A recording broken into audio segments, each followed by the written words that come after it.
সূরা লাহাব পড়ে ডিমের উপর ফু দিলে কি হয়? ৯৯% মানুষ জানে না এই বিষয়টি। তাই আজকে আমরা এই বিষয়টি জানব এবং সে মতে আমল করার চেষ্টা করব। প্রিয় দর্শক, এই আমলটি করতে গেলে সর্বপ্রথম যে জিনিসটি আপনার সংগ্রহ করতে হবে সেটি হচ্ছে একটি মুরগির ডিম আপনি সংগ্রহ করতে হবে। তারপরে আপনি উযু করে নেবেন, পবিত্রতা হাসিল করে নেবেন।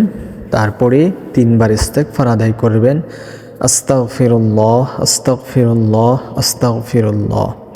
তারপরে 3 বার দুরূদ শরীফ পাঠ করবেন, সাল্লাল্লাহু আলাইহি ওয়াসাল্লাম সাল্লাল্লাহু আলাইহি ওয়াসাল্লাম সাল্লাল্লাহু আলাইহি ওয়াসাল্লাম।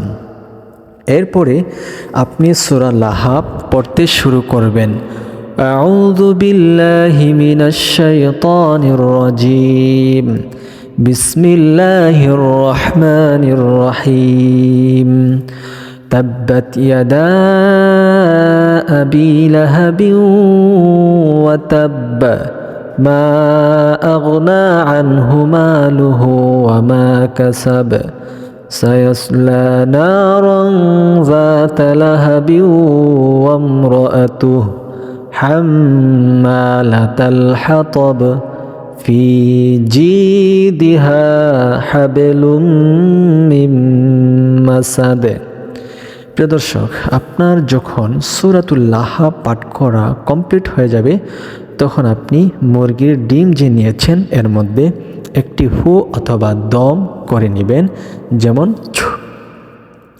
এইভাবে আপনি দ্বিতীয়বার আবার সূরাতুল লাহাব পাঠ করবেন, দ্বিতীয় আরেকটি ফু ডিমের উপর দিবেন।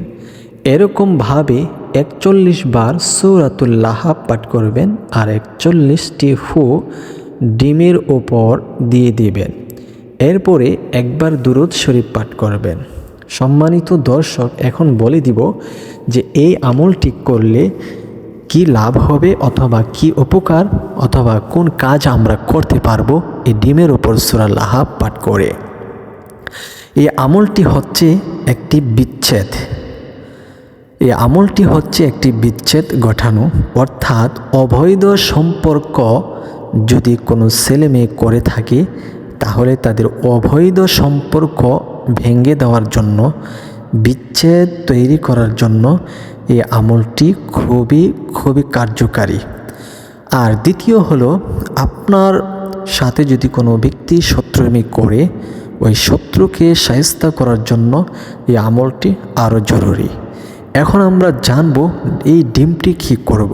এই বিষয়টি জানার পূর্বে আপনি যদি আমাদের এই চ্যানেলটিতে নতুন এসে থাকেন, চ্যানেলটি এখনই সাবস্ক্রাইব করে ফেলুন, ভিডিওটি শেয়ার করে প্রচার করে দেন। প্রিয় দর্শক, আসুন আমরা জেনে নিই এই ডিমটি এখন কি করব।